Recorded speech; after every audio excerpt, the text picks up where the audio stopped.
let's go back to that Disco 2000 era. Like, just paint the picture of what that moment in time in nightlife was like, because these children today will never experience such a thing. I was the guy that ran the hot body contest for 6 years. Wow. And with Lahoma. And there would be like 10 people willing to get totally naked for a chance to win 50. Not a guaranteed 50, but for a chance to win 50. Wow. I remember this one time, there was this Zaftig woman. She was round, you know, and bigger than anybody we know, really. And this naked cowboy, who was very small, got on her back and started riding her around on the stage. And she kind of lost her balance and like started heading towards the edge of the stage, like she was gonna fall into the crowd. Oh my God. And literally the crowds parted like the Red Sea.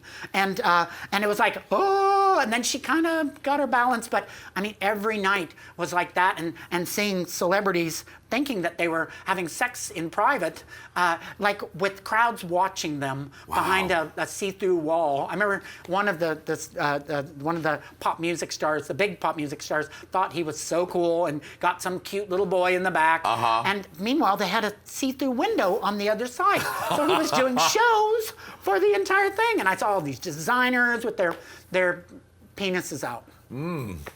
But don't worry, you don't have to worry about saying penis on this show. You can say anything you want. Yeah, you know what? My mother, she recently she said, Larry, you didn't use the F word again on Facebook. My mother's not even on Facebook. But her friend, you know, you have to be careful. Yes, you do. Well, luckily in this show, say whatever you want.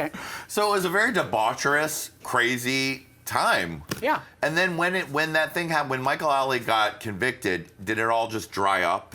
Well, the club scene in general died because it really was a little amazing, because you'd go into the clubs and it was like a drug bazaar at one point, where the first people you would see would people offering all the drugs. And so half the people were customers and the other half were dealers.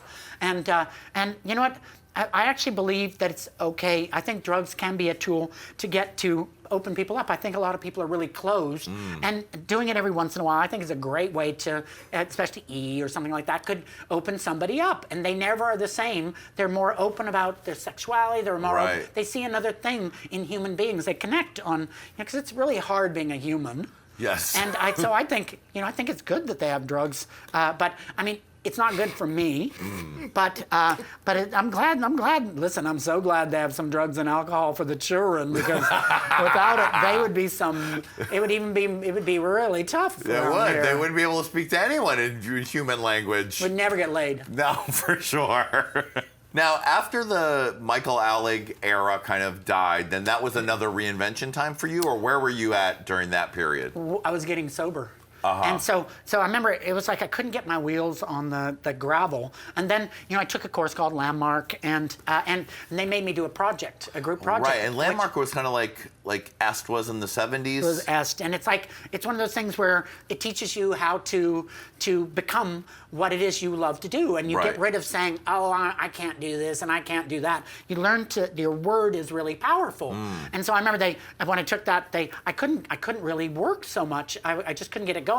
And it said, who I am is the possibility of being powerful, and that is who I am, which has the I am that in it, which is the legendary power source of the universe. You say, I am a DJ, I am a host on a TV show. Yeah. Boom, you're a host on a TV show. I'm a redheaded starlet.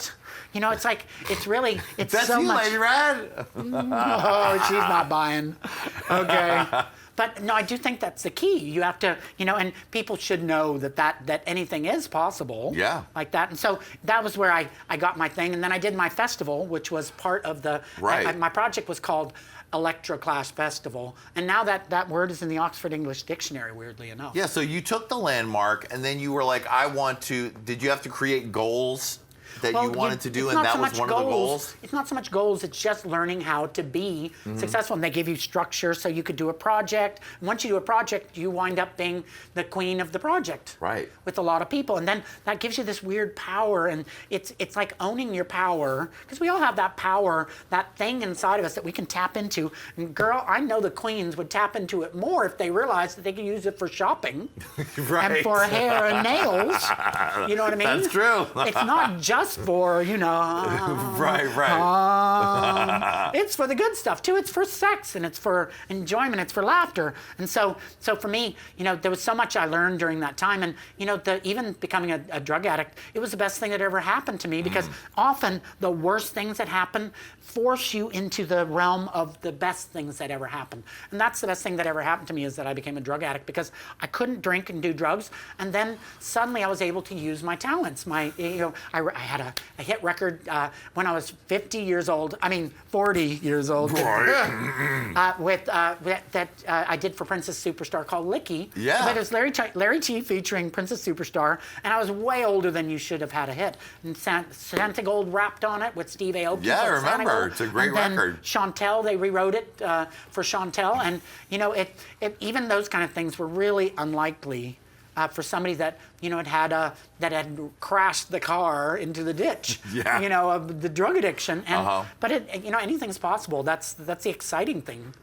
You've managed to do like this, have this reinvention thing where you remake yourself. Because right before Electroclash, you had success being a DJ, being everywhere. You had written Supermodel of the World, You Better Work, Supermodel, You Better Work, with RuPaul.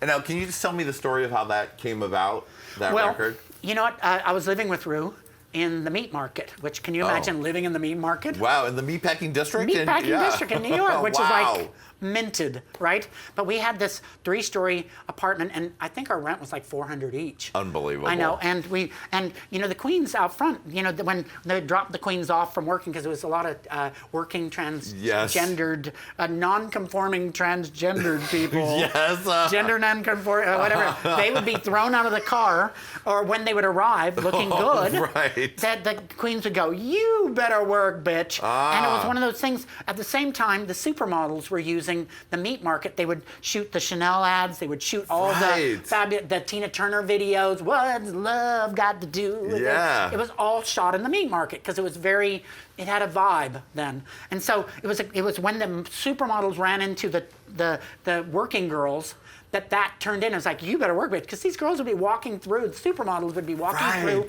and the girls would say, you better work, girl. You better work, bitch. You better work, you better work, you better work.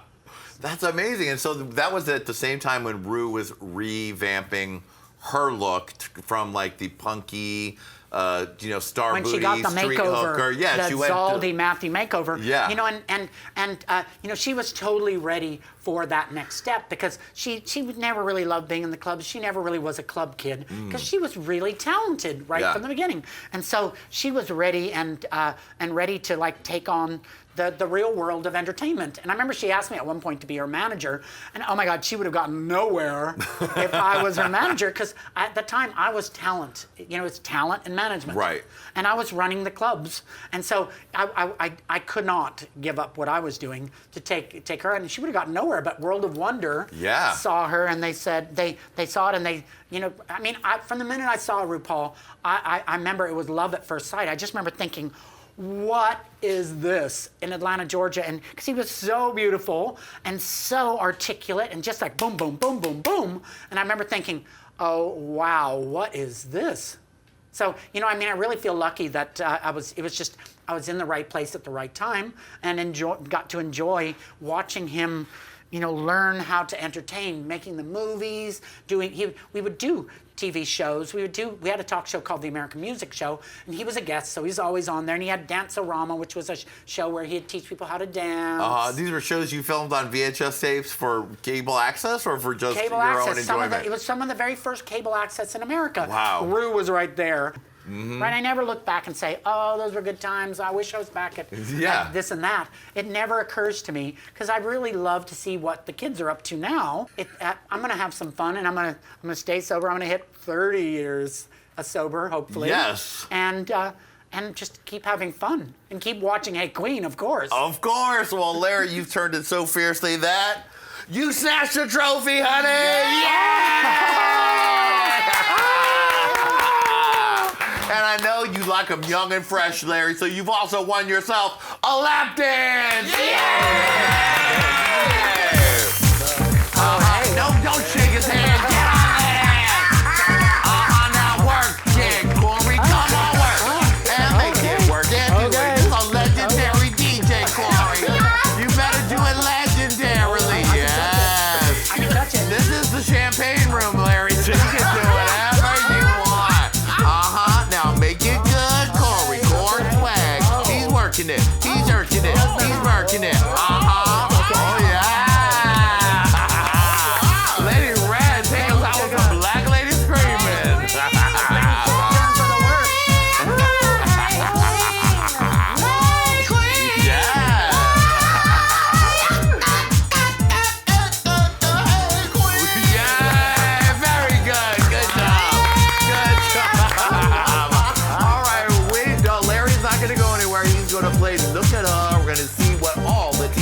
Bill and his famous friends. And we'll see you next time on Hey Qween. Bye, baby.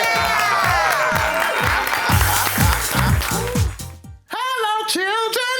Click here, and subscribe. You're welcome.